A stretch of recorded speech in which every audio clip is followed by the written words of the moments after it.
Bonjour à tous et bon retour de vacances à tous ceux qui ont profité de quelques jours de relâche pendant la Toussaint. Sans plus attendre, voici vos titres de cette semaine écourtée. Nous sommes le vendredi 4 novembre.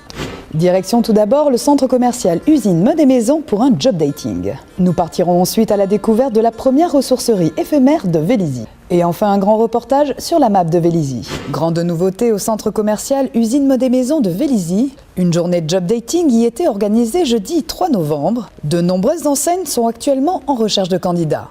Plus animé que de coutume, le centre Usine Mode et Maison de Vélizy, Villacoublay, avait des airs jeudi de cabinet de recrutement géant.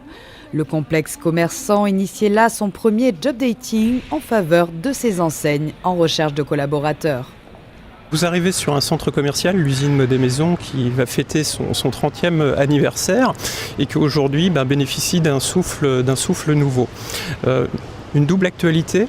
D'une part, l'arrivée donc de deux restaurants à compter de mi-décembre, puisque c'est l'arrivée de McDonald's et de Bichef. Et puis à partir de début janvier, le centre va ouvrir du mardi au dimanche, donc un jour d'ouverture en plus. Le centre jusqu'à présent était ouvert du mercredi au dimanche, puisque le centre est un précurseur en termes d'ouverture dominicale. Ça fait près de 30 ans que le centre est ouvert le dimanche, et à l'époque, en échange de l'ouverture du dimanche, le centre devait être fermé le lundi et mardi.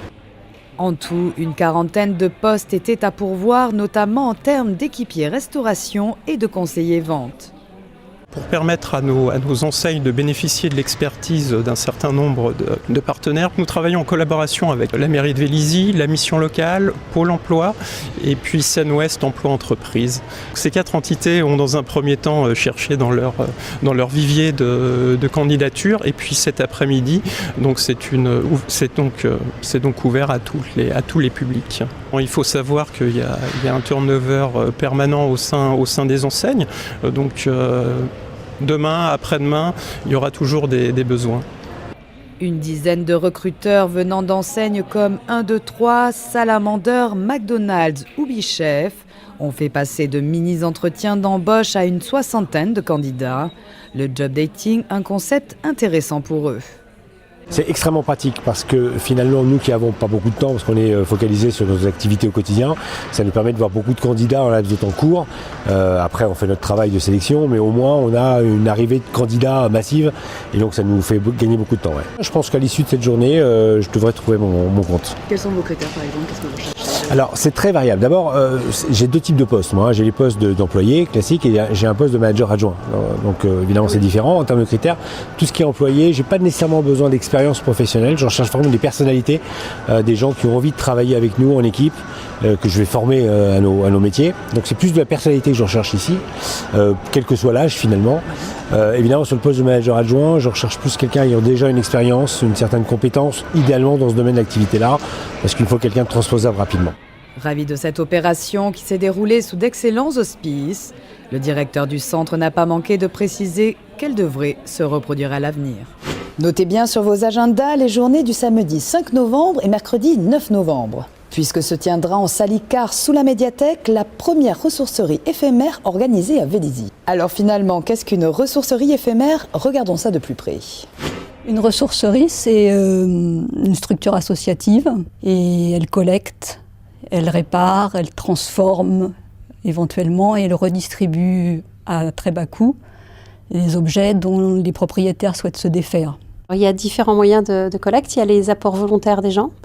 Il y a éventuellement la mise en place d'un service de récupération auprès des entreprises ou chez les particuliers quand il y a beaucoup de choses à récupérer.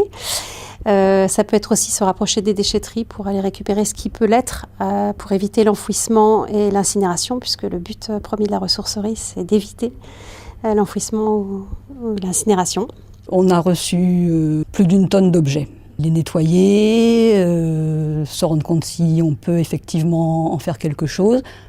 Certains sont en état d'être utilisés tels que. Et c'est ce qui nous a motivés peut-être au début, c'est ce constat très choquant que sur les trottoirs, par exemple, on trouve des choses qui peuvent être utilisées telles que.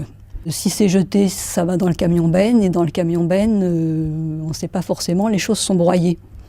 Ça veut dire qu'elles n'ont absolument aucune chance d'être réutilisées de quelque manière que ce soit.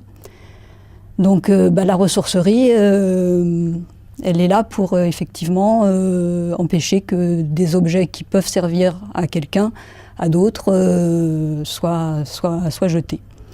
Et en fait, il y a un caractère écologique des deux côtés, parce que si c'est jeté, c'est incinéré ou c'est enfoui, donc c'est très mauvais pour le climat, pour l'environnement. Et si c'était un objet dont quelqu'un a un besoin, il va en racheter un neuf, ça veut dire on fabrique. Et quand on fabrique, on puise dans les ressources de la terre et il faut absolument qu'on arrête ça. On a donc fait sur Versailles déjà 2 ressourceries éphémères, en effet. La première était une sensibilisation avec quelques objets vraiment pour initier ce projet. La deuxième a été plus importante. Elle était dans le cadre d'une maison de quartier de Versailles. Et donc elle nous a permis déjà de commencer à accumuler une trésorerie nécessaire évidemment pour pouvoir commencer à faire fonctionner cette association. Et donc on a eu un grand succès, les gens étant plutôt contents que leur objet puisse avoir une deuxième vie. Voilà, donc on a eu beaucoup d'apports. On a commencé à travailler en partenariat avec des groupes de citoyens sur Vélizy très impliqués dans le développement durable, les incroyables comestibles, la mielerie, la MAP, en juin avec la projection du film Demain avec le Ciné-Club. Et donc là, on a reçu quand même un accueil du public assez fort. Et j'ai trouvé que ces personnes étaient très très dynamiques, très impliquées sur leur territoire. Et elles m'ont parlé de leur envie de faire des différents trocs. Donc on a fait au mois de septembre le troc jardin, qui a bien fonctionné aussi. Et donc après, elles m'ont parlé de leur projet sur la ressourcerie. C'est quelque chose sur lequel j'étais déjà très sensibilisée de manière personnelle.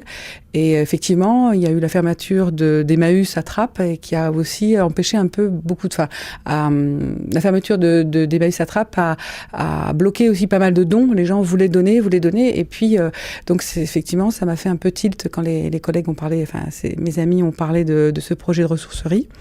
Donc on a cette salle Icare qui est quand même souvent disponible, qui vraiment se prête à beaucoup de choses, beaucoup d'animations.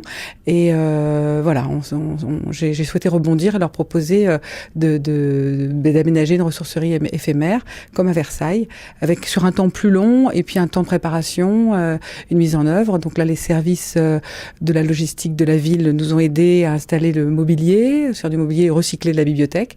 Et voilà, en fait, on essaie on expérimente ça et je pense que le public va être assez content. Sur le même jour, il y aura aussi toute la journée sur le do-it-yourself dans la bibliothèque, le 5. Donc ça va, je pense, créer une dynamique avec le public et avec ce projet. Nous cherchons un local. Voilà. Il faut savoir que pour une ressourcerie, il faut un local de minimum 600 mètres carrés. Plus petit, c'est difficile ou alors on ne peut pas tout accepter. Sachant qu'il y a 3 endroits bien précis à avoir. Un endroit qui va servir à déposer les dons, un endroit de réparation, de tri, de vérification et un endroit de vente. Voilà. Sachant qu'en début de chaîne, on va peser ce qui va arriver et que lorsque les gens achètent, on repèse. Le but étant de montrer que sur 100% de choses qui étaient parties pour l'enfouissement ou l'incinération, on en a sauvé 80-85% si on se fie à ce qui se passe dans les 150 ressourceries actuellement présentes sur le territoire, dont une douzaine en Île-de-France qu'on a été amené à visiter. Attention, petite information importante, si vous vous y rendez, vous ne pourrez payer qu'en espèces. Savez-vous ce qu'est une AMAP? Nous, quelque peu novices sur le concept, avons décidé de nous pencher sur la question avec l'association de la ville Bon Appétit. Ce grand reportage sur l'agriculture paysanne et biologique nous a conduit de Vélizy jusqu'aux environs de Maintenon dans l'Eure-et-Loire. C'est en face de Londe, dans ce lieu discret qu'est le club House Robert Wagner, que tous les jeudis soirs, l'association vélizienne Bon Appétit met à disposition de ses adhérents leur panier de légumes bio de saison.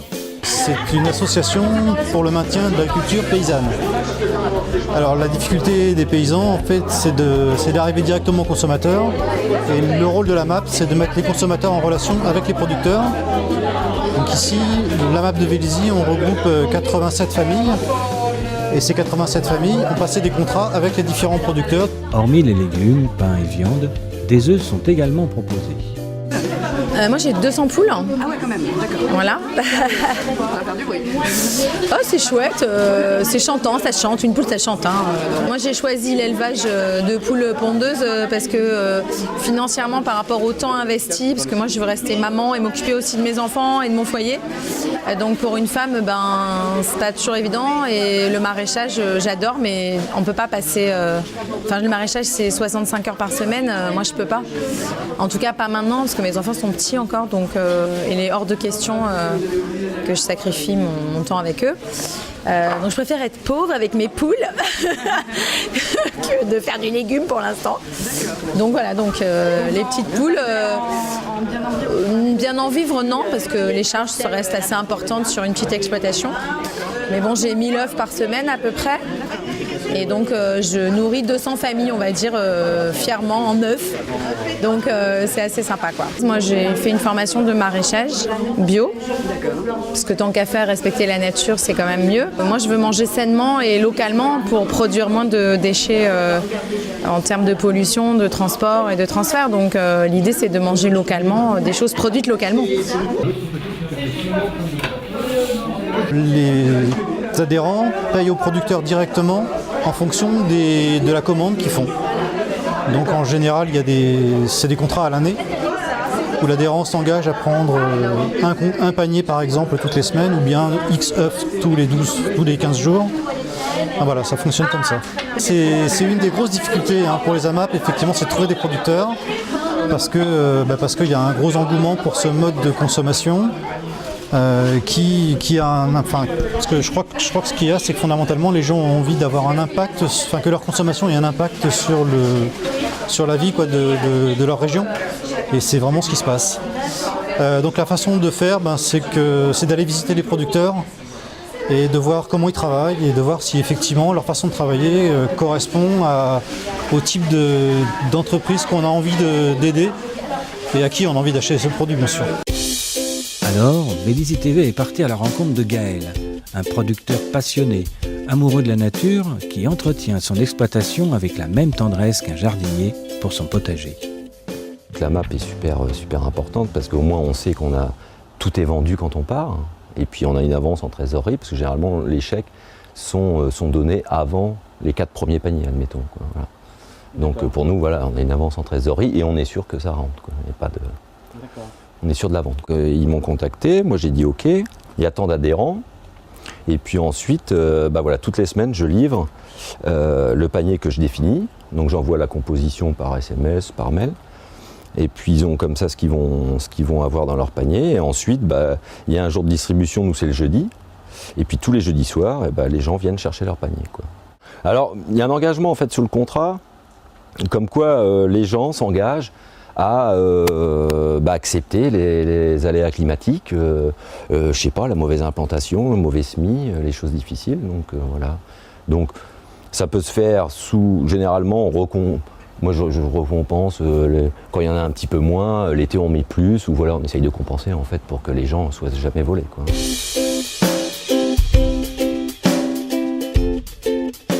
Ici, il n'y a pas d'intensif, il n'y a pas de traitement à part de la bouillie bordelaise. Pour les pommes de terre, vraiment s'il y a une pression énorme, et puis pour les tomates, sinon il n'y a aucun traitement. Et puis une irrigation raisonnée, mais de toute façon je fonctionne avec de l'eau de ville, donc je suis assez limité en débit et en pression, donc j'arrose ce que je peux arroser quand je peux, quoi.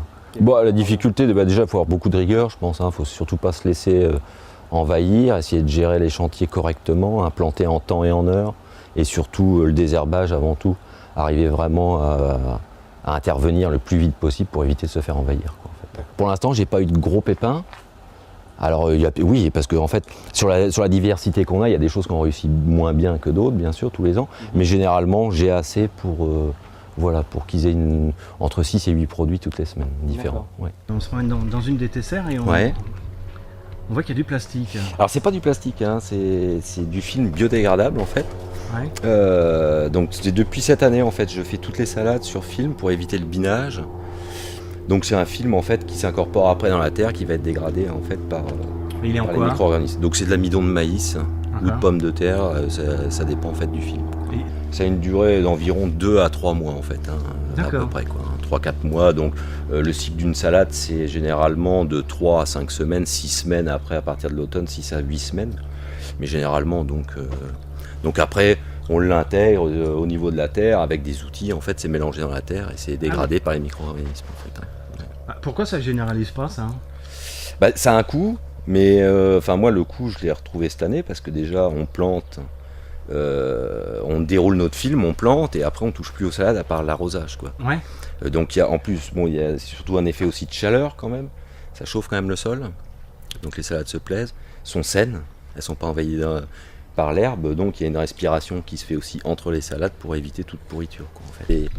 Les salades, en fait, il n'y a que de la batavia feuille de chêne parce que les salades rouges ont du mal à pousser, elles n'ont pas assez de lumière en fait, à partir d'octobre.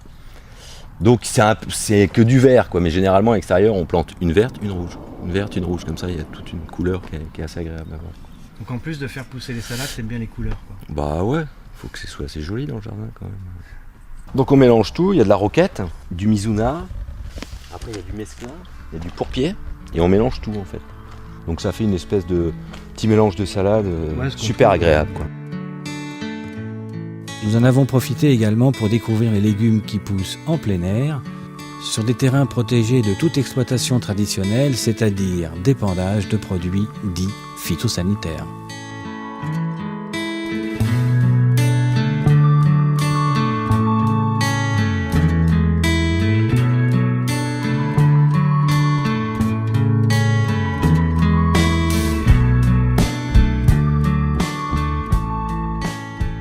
Ça c'est du Vintesa. Donc Vintesa en fait il pomme pas, il pommera qu'en mars en fait. Donc il passe tout l'hiver comme ça. C'est pas le même. Donc il gèle pas et après il commence à pommer à la sortie de l'hiver en fait. Donc ça nous permet d'en avoir d'autres. Ceux-là qui sont prêts, Virosa il est prêt. En fait il y a un cycle, hein, tous les légumes ont un cycle. Donc il y a plusieurs. Ça c'est des 190-100 jours et puis ça c'est des 130-140 jours en fait. Ça c'est des super belles variétés. Donc ça c'est des monocores. Là. Ouais, celles-là sont belles. Ouais. Bien droites. Quand tu sèmes, il y a des fois tu trouves des trucs dans les sachets de semences, il y a des graines, tu sais pas d'où est-ce qu'elles sortent. D'accord. Ça fait un beau radis ça. Magnifique. Bah comme un peu le green.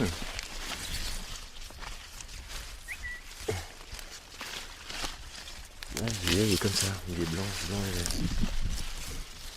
Ça c'est green meat. D'accord. Ouais. C'est incroyable. C'est des radis d'hiver en fait. Oui, mais on trouve pas ça dans les grandes surfaces. Non, non, très peu. Bah non, même pas du tout. Non, je pense pas. Je vais pas voir les légumes en grande surface. Non, mais j'avais jamais vu des radis comme ça, moi. Je connaissais le radis noir. Donc parce qu'on n'arrive plus à faire pousser en fait du radis de Milon ou du radis rond à cette époque-là, donc ça remplace en fait. Ça fait surtout une belle crudité pour l'hiver quand il n'y en a plus, quoi. Ça c'est petsai, alors tu manges ça comme un chou frisé, c'est vraiment très très bon. Ouais. Ouais. Et pourquoi tu t'as fait ce truc j'aime bien faire plein de... J'aime bien ça. Puis c'est bon quoi, c'est surtout que... Ouais, c'est sucré celui-là, non, c'est ça? Ouais, ça ressemble beaucoup au chou frisé quoi. D'accord. Hiverne, on va faire hiverner. Ouais. Et en fait on le mangera qu'au mois de mars, hein. Fin de l'hiver en fait quoi. D'accord. Donc quand il est bien dur, bien raide, quand il te reste dans le fond de la gorge, là, avec des petits lardons, c'est extra, puis des œufs durs, c'est super bon. Donc on le cueille pas. Là il va vraiment se durcir, il va complètement faner, puis après on le cueille. D'accord. Mais le pissenlit, le jeune pissenlit, c'est quand même meilleur, non? Ouais, c'est plus doux, mais c'est pas le but là, faut qu'il soit un peu raide, quoi. C'est là qu'il est le meilleur. Du beau radis rouge au-dessus, on va aller voir. Radis noir, radis rouge, red meat, green meat.